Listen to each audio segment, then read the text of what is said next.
saying, guess what? Last homework.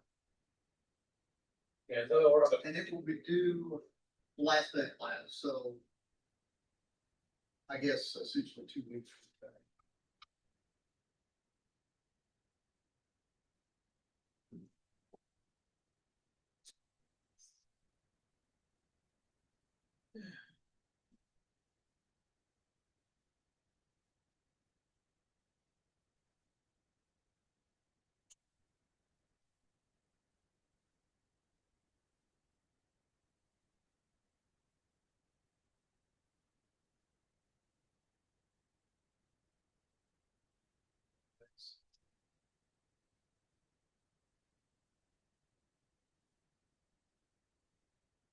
So this last homework thing behind it is we're going to look at particular types of rings.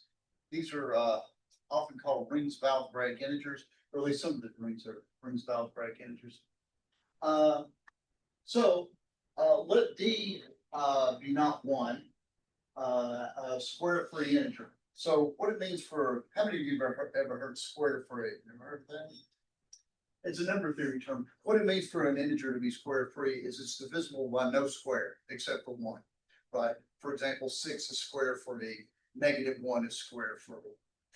12 is not square-free.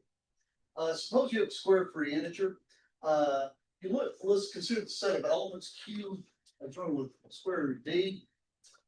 This is all complex numbers in the form A plus B radical D, where A and B are rational numbers. Show that this is a field. It's probably not even clear that it's a ring, actually, because it's perhaps not clear that it's close under multiplication, but it is. So prove that this is in fact a field. Number 2, again with the square-free integer thing, consider the functions phi, or the function phi from q square root d, the field above, given by a plus b radical d equals a minus b radical d. This might look familiar from algebra in high school, where you were asked to like rationalize denominators, and you would often look at the conjugate 1 plus radical 2 at conjugate 1 minus radical 2. This is the same thing. Show that this is an automorphism of fields. Now, when you were in high school, they probably didn't tell you that what you're doing is multiplying by an automorphism. That's what was going on back there. Number 2 might prove to be useful in number 3. Again, D is a square-free integer. Let R be the set. Now it's a smaller set. Now I'm going to take M and N not to be all rationals, but to be integers here. And consider a function called the norm function from z radical d to z, given by n.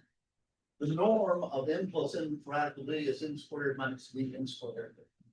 Show that the norm enjoys the following properties. Number 1, the norm of alpha times beta is the norm of alpha times the norm of beta. Number B, the norm of alpha is 0 if and only if alpha is 0.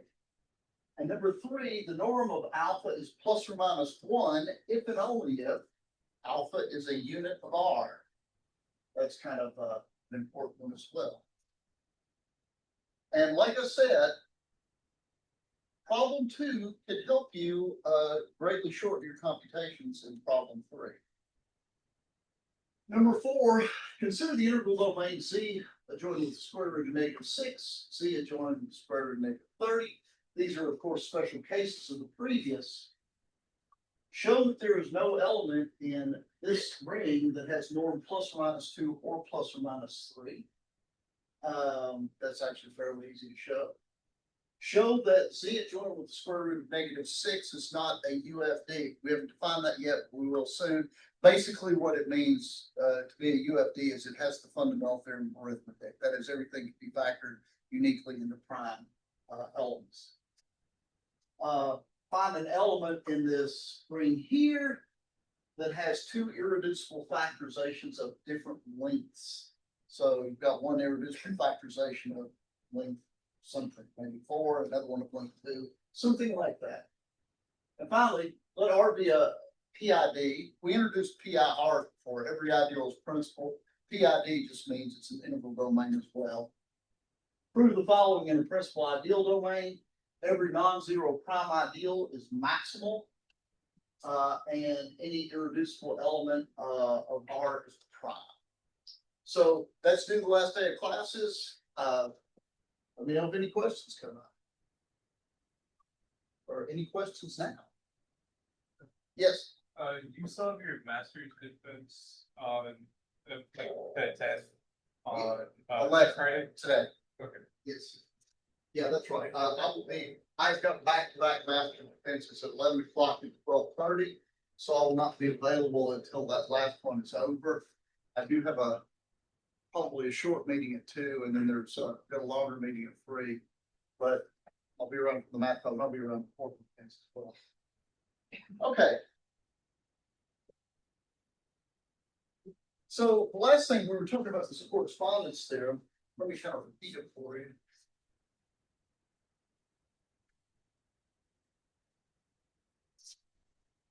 This is the correspondence theorem for localizations.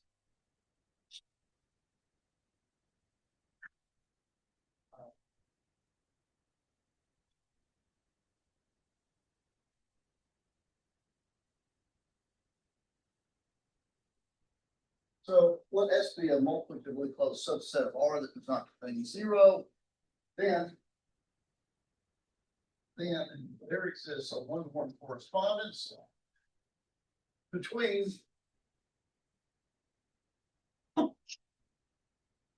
prime ideals of R at this S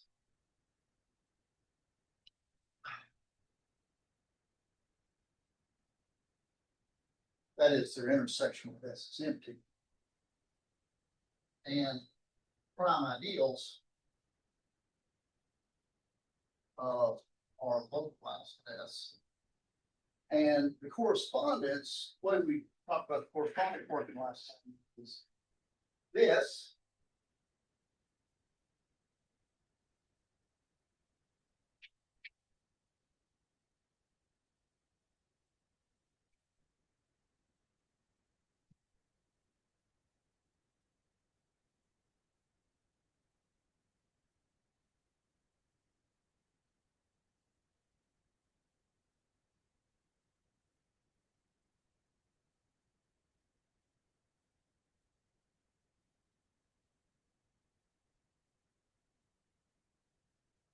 And this is the correspondence. Let me remind you what this is.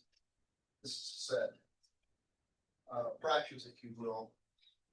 The numerator is P, the denominator is the set S.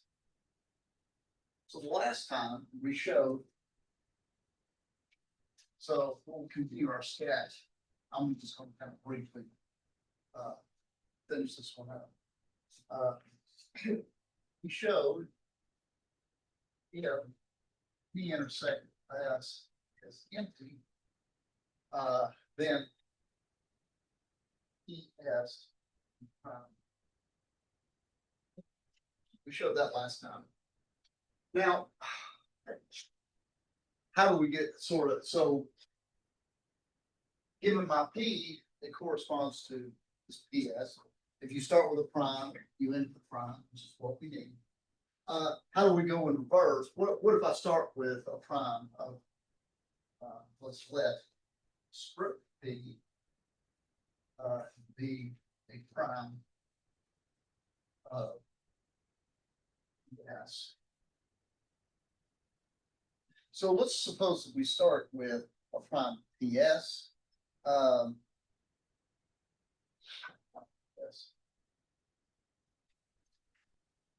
RS. I want to show that it is of that form, P localized S. Let P, so we can sort of take the inverse image. Let P be the set of P and R such that P over S is in.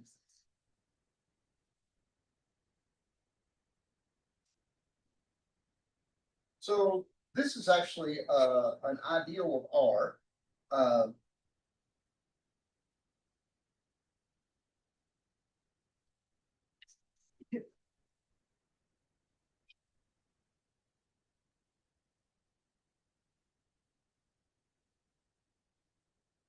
Notice certainly 0 over S, so 0 is the original itself, so it's not empty.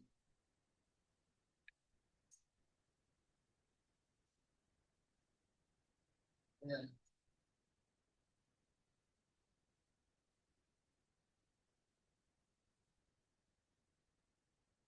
is,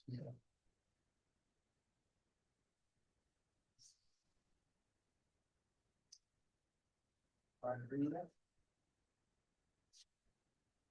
Suppose you have X, Y living in this P. That means X over, that means that X over S, Y over S prime, just by definition, because this is how this thing's defined. This S can be anything. I want to show that X minus Y is, and how do I show that? Are you sure X of S minus Y of S is in like that variable sort thing? Well, so let me mess with this a little bit.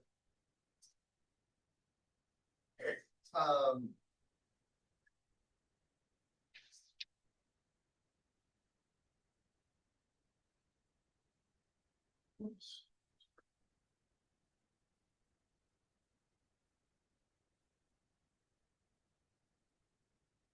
It's about that.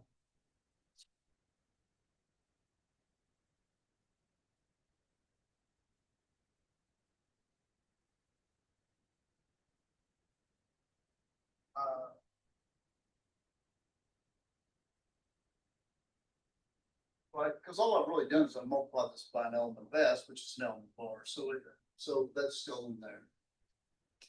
Agreed. So this means X S over S minus Y S prime over S prime is in P, right? Because it's prime.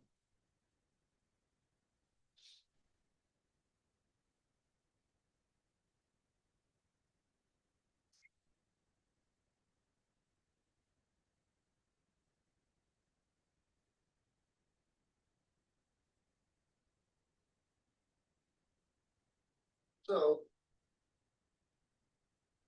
if I combine this, do the common denominator thing, this is X S S prime minus Y S.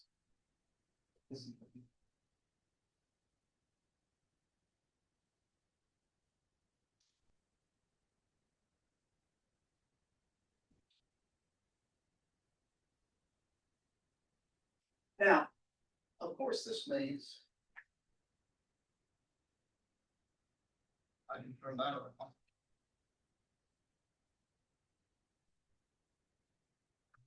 And this is common factor of SS prime.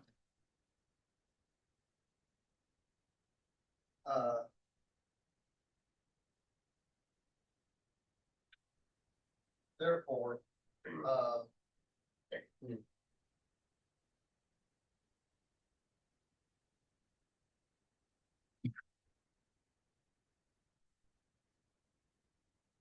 of course, we're assuming that this prime intersect, this is S, right? That's our hypothesis there. So X minus Y is in P. And as X minus Y is in R,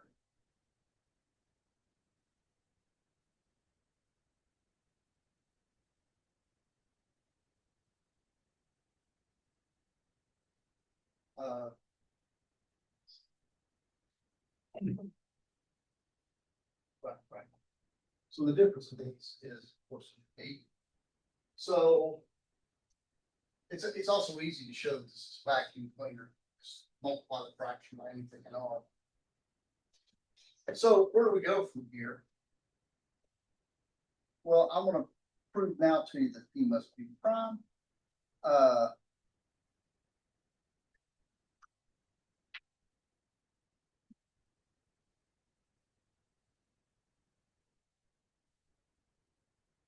We're going to take advantage of this fact to show that P the regular, P to prime.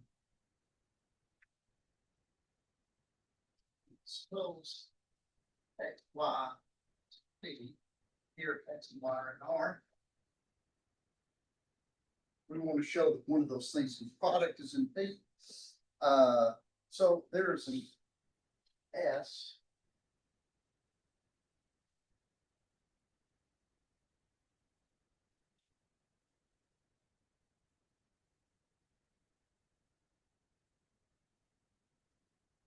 Since X times Y is in P, then by definition, there's an S such that X, Y, or S over P.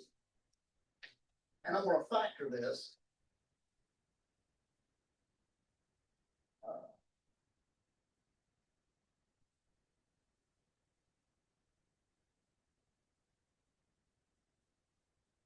So X, S over S, times Y over S is in P.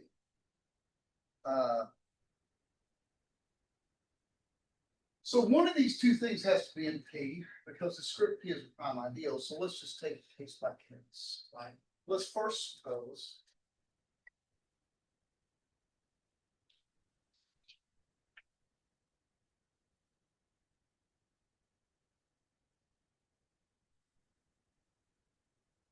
suppose XS over S is in P. Let me do kind of a tricky little multiplication here. XS over S times S over S squared. Notice this is an element of R localized at S. Numerator, denominator, both elements are. And when I multiply this through, since XS is still a P, therefore,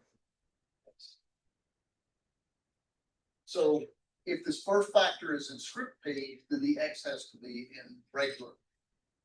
On the other hand, otherwise,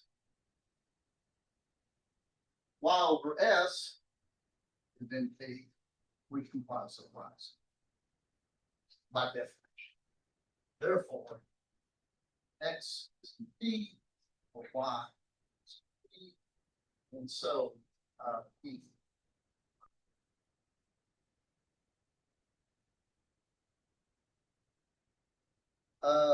Now, I will leave the detail of checking the correspondence works. So what do I mean by that?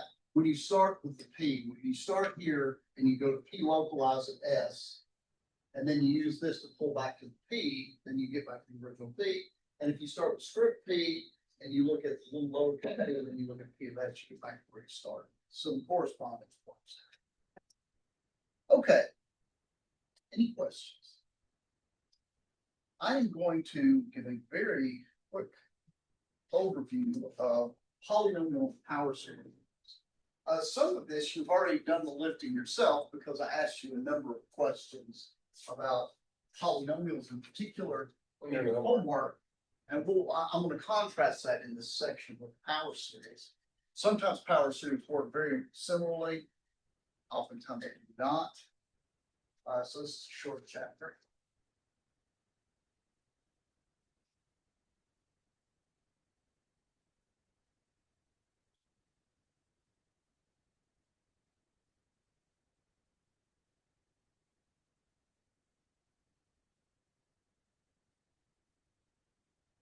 It is tempting to think of X as something you plug in, which is what you've done in a lot of math classes, right? Try to resist that a little bit. You can put stuff in the ring for a polynomial ring. And in fact, this gives you a homomorphism, which is convenient. For power series, who knows, right? I mean, generally power series is just considered kind of a big symbol here. Both of these are fundamental constructions here.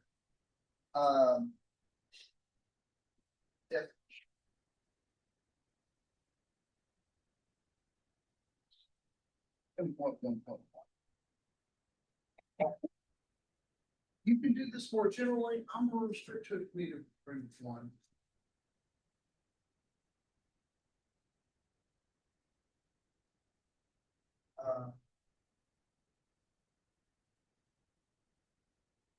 Polynomial.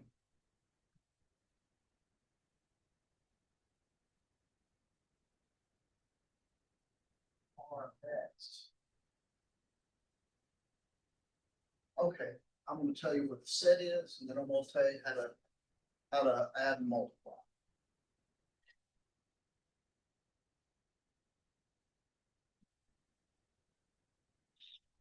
Fortunately, this is, I think, familiar to a lot of you. Yeah, I've done more by it. A RKX where R.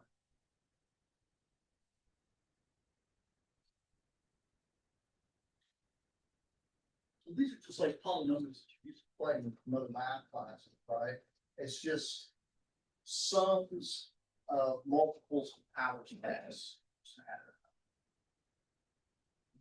That's what the set is. It's all the polynomials that you could ever want.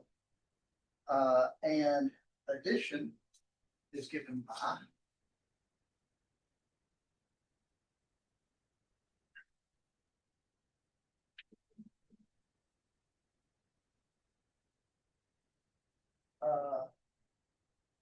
the sum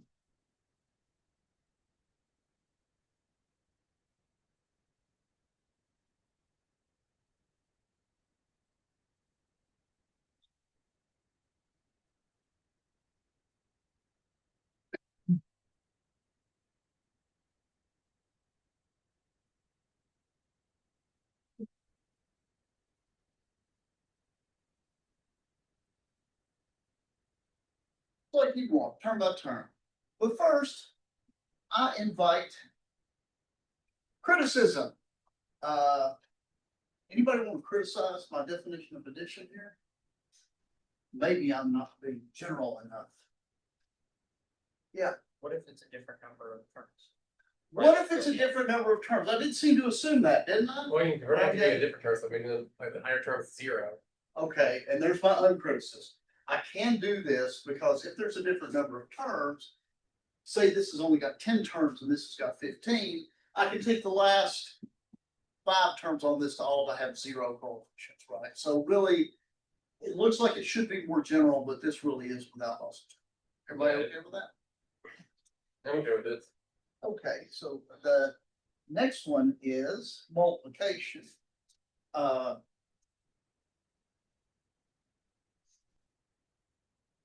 And I'm going to, yeah. I'm gonna do multiplication. I'll set it up.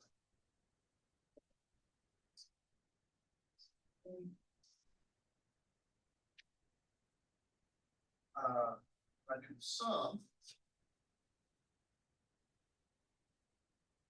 RKXA is M R prime. This is actually sum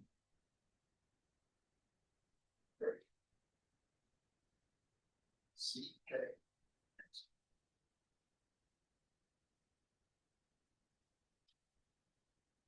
Where I'm going to tell you the secret.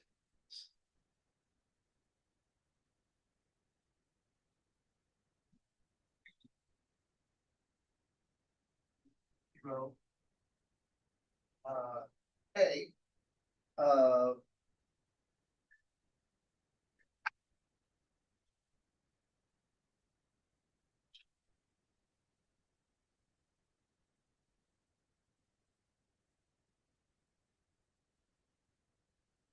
so, Should it be K minus I instead of I minus K?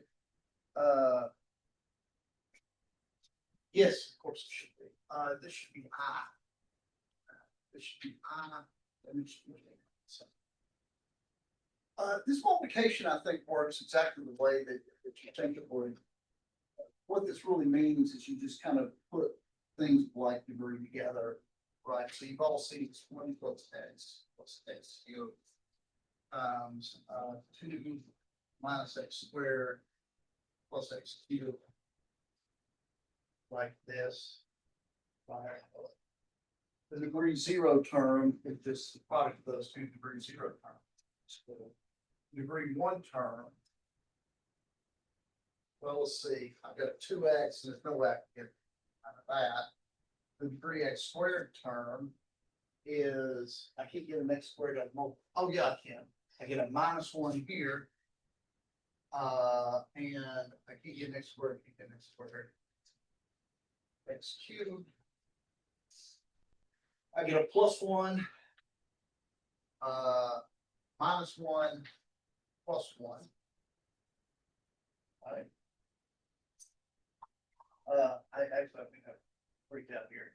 I get a plus one, a minus one, and a plus two.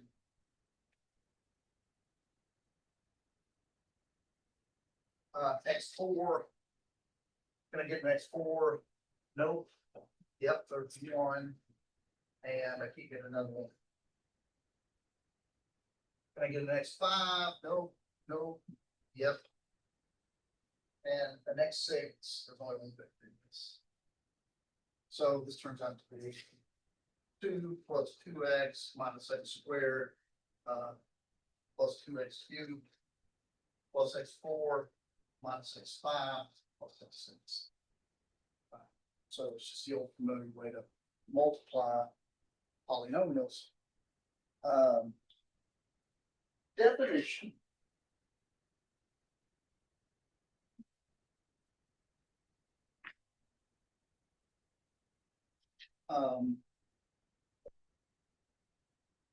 Suppose that f of x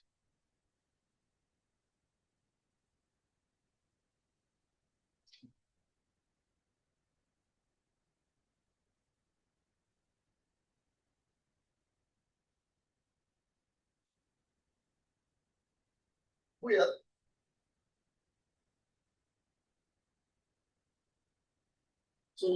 so in other words, what that means is Rn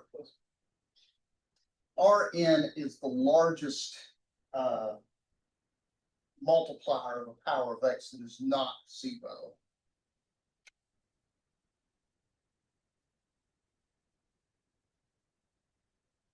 Degree of x is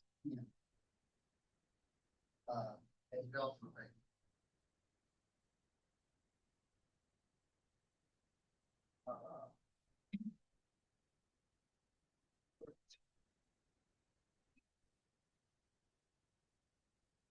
Let's see if I have a notation.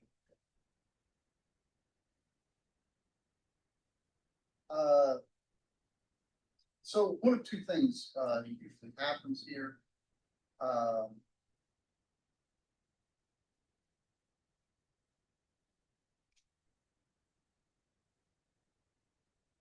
That here's some properties for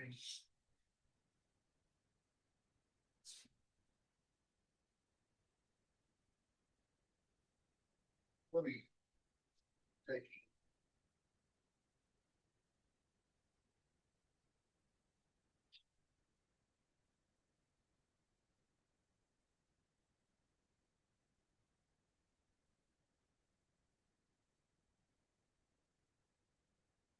the degree of the zero polynomial is, it depends on which book you read, what the convention is.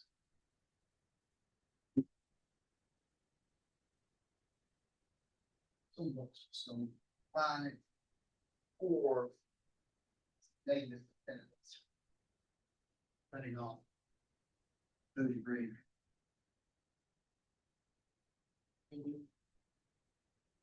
Wouldn't be zero. No, the degree of a constant is 0. The degree of 0 is exceptional. It's sometimes it's fine. And I'll show you what people do that convention. Here is, I don't even think I've got the same here, but I'm going to do it anyway.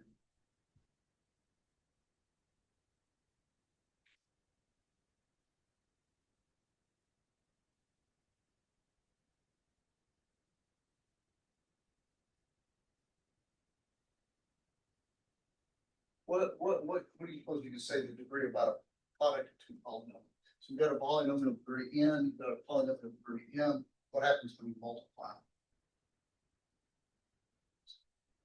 Is that the most, times that? That's good.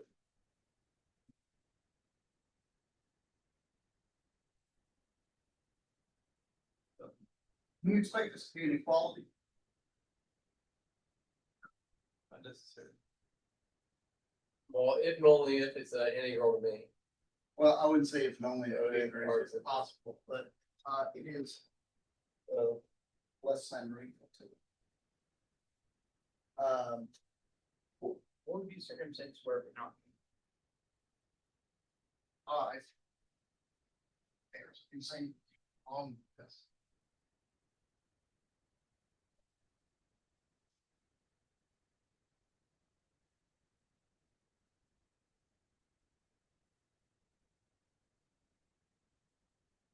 Look at polynomials C6.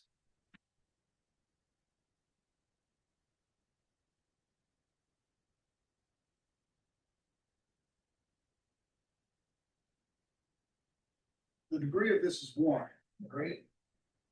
The degree of this is one. What's the degree of the product? The product is 6 bar x squared plus, that's going to be 4, 9, 13 bar x plus 6 bar. But 6 bar is 0 bar, right? Because we're in Z6. 13 is 1, this is an x. So notice what happened is the leading terms killed each other and dropped the degree by at least 1. That's why you have to have this equality. Now, as Aiden pointed out, if it's an integral domain, you get an equality here. With one exception, right?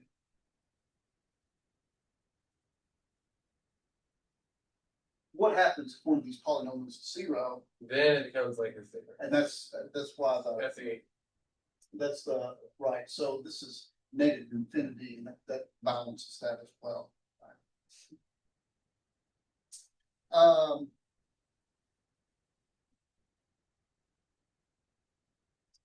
How about this? What about this?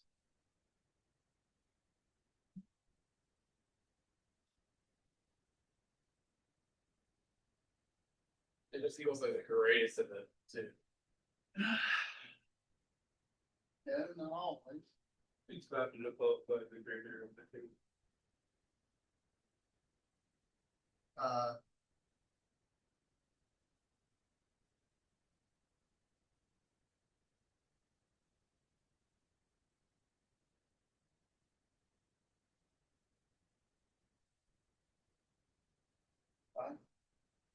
And actually, you get an equality here if f and g are of different degrees, right? Because there's no way to interfere. But for example, f of x and g of x can be opposite in sign, right? And that's why the negative infinity is here, because if they're opposite in sign, this would give 0 over here, and the degree of 0 is negative infinity, which is sorry, plus minus. In an exam-like situation, and you ask for the definition of degree, would we have to note the degree of the 0 polynomial, or would we just need everything before them? You probably should address that a little bit, right? And whether you say it's undefined or negative infinity. Okay. Yes. I was wondering, going back to this, so we're assuming n is finite, right? Always has to be finite for a polynomial, right? And if you allow it to go on forever, that's power series, right? So let me give you a theorem. Some of this is already proved by theorem. Tip 3.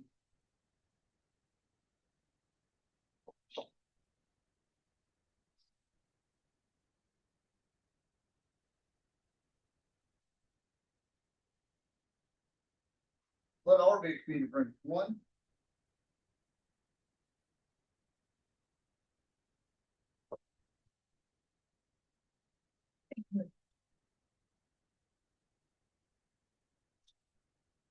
And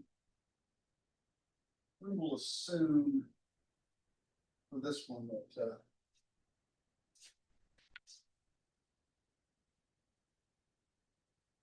This will allow me to write short of 1.1. If R is a domain, it's an integral domain, then degree of f of x, g of x is equal to degree of f of x plus degree of g of x.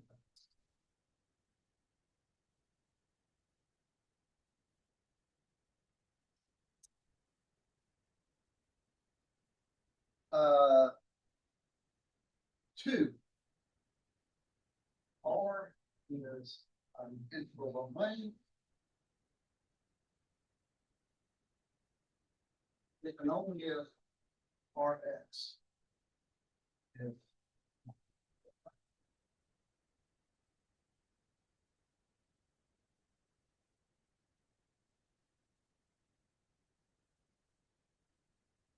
three, if R is an integral domain,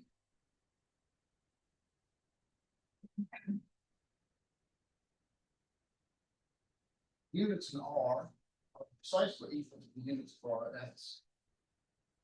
Certainly, any unit in R has to be a unit in Rx because it's a bigger ring. If it's got an inverse down here, it's inverse up here. The interesting thing is the other direction, and you do need domain for this. Well, I should say you do need domain in general.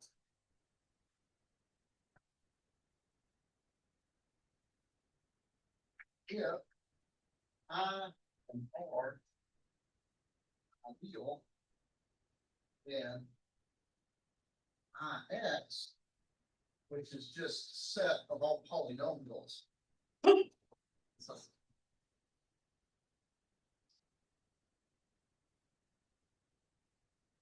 And Rx is not given. Actually, this is the smallest ideal of Rx that contains the set I. So it's, if you just take I, you take a shovel and dump it up into Rx and say, what does that generate? And it will, that's what Ix is. It's the smallest ideal of Rx that contains everything I.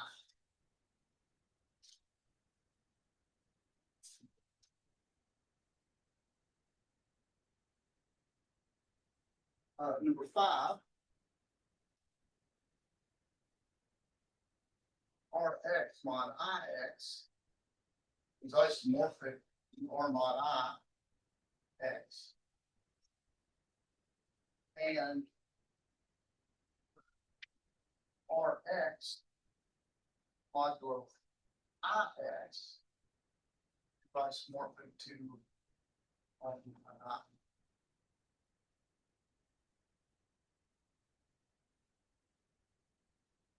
And 6, I prime, if and only if Ix prime, if and only if I comma X. And let me make a distinction here. Prime is an ideal of R, and these are primes as ideals of Rx.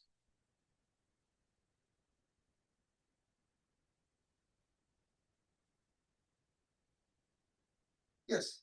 Or is it, like, does it matter that it's proper, that they're proper? For it to be, for I is proper if and only if Ix is proper. So, but that, so what will happen is if I is not proper, that is, if I is the whole ring, then this will just give you the whole polynomial ring. Okay. I think that's use that simple for, right? The subset unequal, or is it just the subset like that to mean that the property would hold? I don't know. Okay. No, I usually mean that this be proper. I don't want there to ever, I'm not gonna ever try to trick you, right? So if there's any question, just ask, right? Somebody complained about the notation. It was you. It was me, Yeah, you complained about this notation. So I was like, well, maybe I'll just do that. So when I write that, I usually use proper. Yes, yes. You're not trying to imply that R join X is like something different by using just like the bar at the top, right?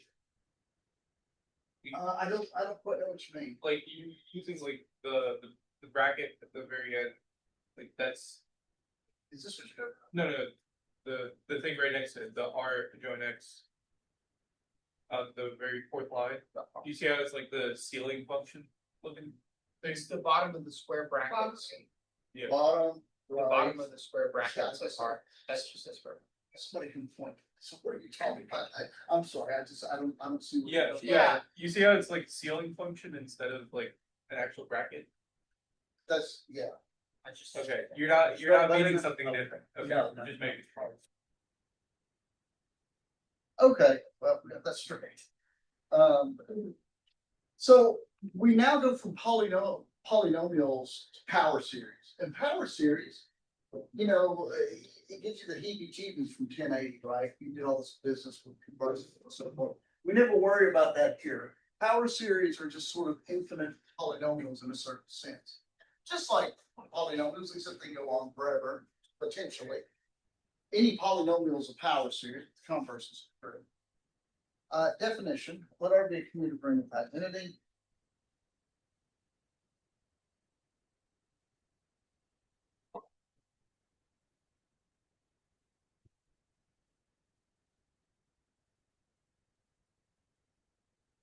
We define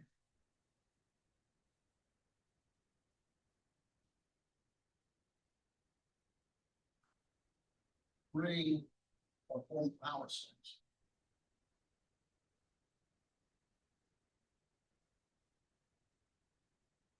The word formal again comes from the fact that we treat this things as symbols. We're not going to plug them in.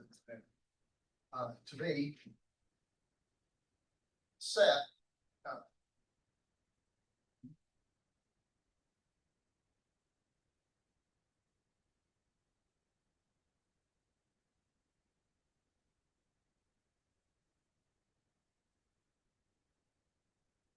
So these are polynomials with no rule to stop. Now, of course, you could have a power series that ends in an infinite string of zero coefficients, in which case it would be a polynomial.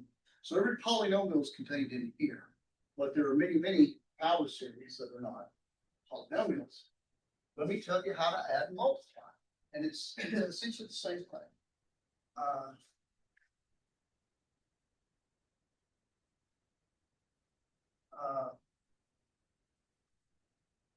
Let's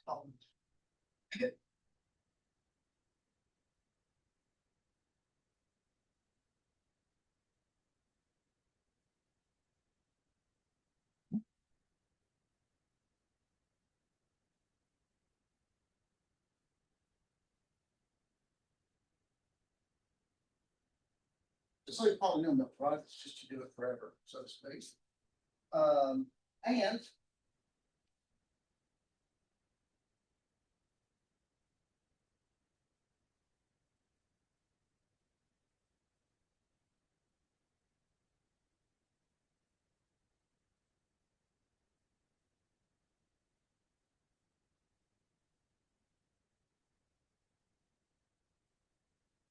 what we multiply is this way. Where again, Cn is sum Ri prime.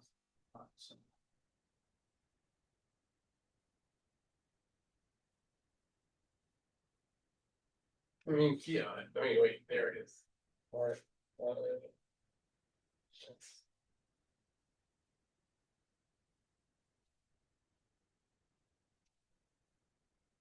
Okay.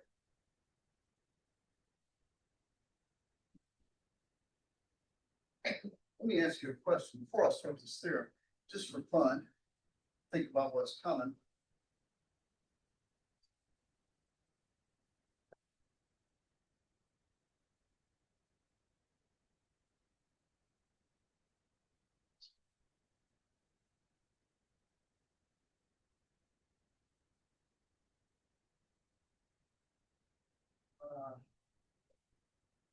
Well, let R be the ring.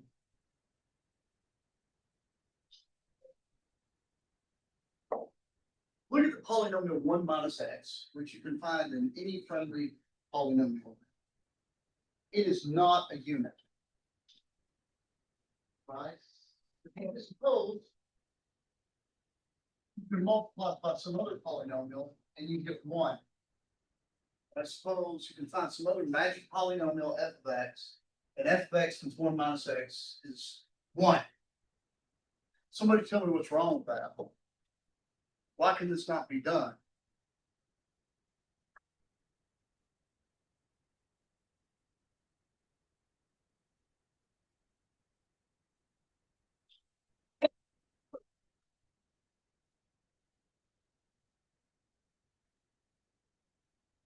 What's the degree of this polynomial? Zero. Zero. What's the degree of this polynomial? One. One. What's the degree of this polynomial times whatever this polynomial is? Since R is a domain, Has to be. one plus something. There's no way you're ever going to get a degree zero polynomial. Right? It's impossible. Everybody follow that. However,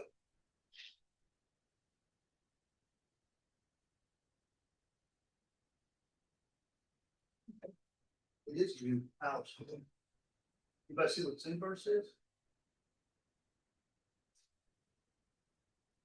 You might have actually seen this in Calc 2. Obviously, in context.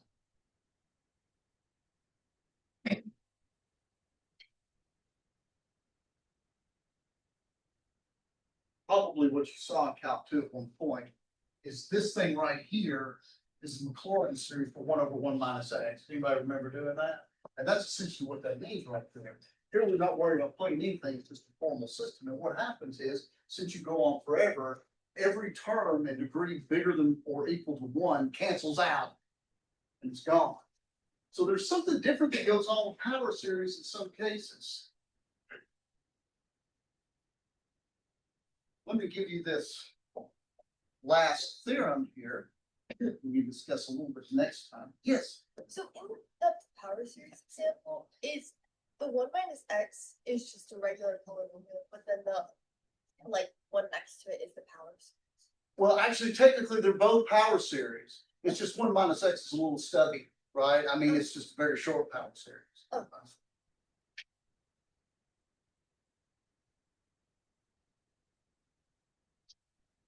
Okay.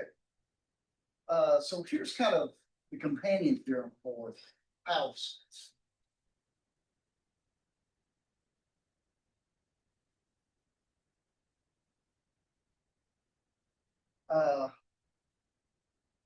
One, R is a integral domain if and only a power series. Okay, so that, just like polynomials. Here's one that's different. And we've seen an example of this.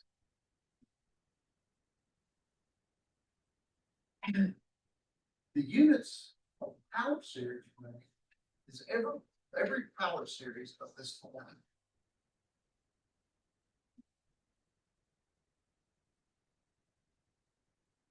And f of x. And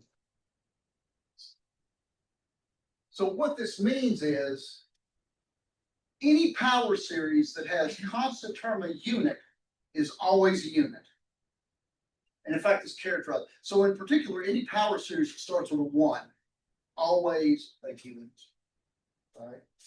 So if you build a power series and make the first term a unit, you can put anything else from there on out, it's a unit. 3, if I in R is an ideal, then I power x, and this is again, I think what you think it is, sum alpha n x n, where alpha n is an I. So this is defined now like this is an ideal of R power x.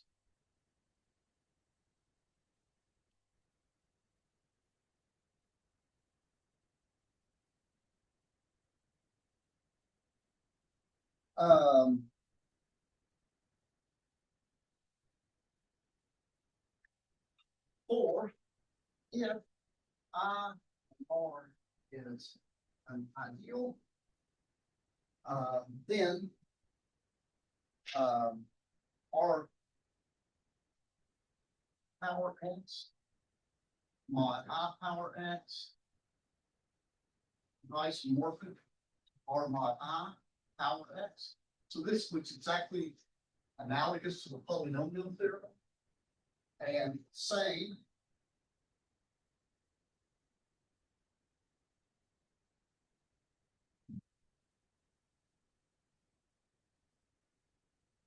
So this is exactly like the polynomial result. 5 I and R prime. If and only if I power X and R power X is prime. If and only if I comma X and R X R power X. So just like the polynomial theorem again. And here's one that's different.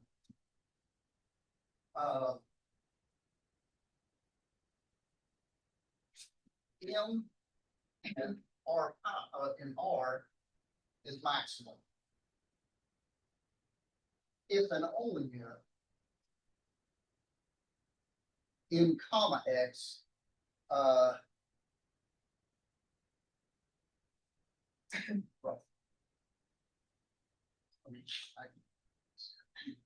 all the script M and R power X is maximum. One of the maximum ideals looks like. If and only if M is the form regular MX for some maximal ideal M and R. And that's it for today. But let me point out, actually, if you have this, so if you have M is maximal ideal, and you have M comma X, this is also a maximal ideal polynomial. The difference is the polynomial ring usually has other maximal ideals that can't be written in that form. Okay, any questions? Questions? Will there be class on Monday? Yes, there will be class on Monday. Other questions? All right, I will see you folks later today. Good.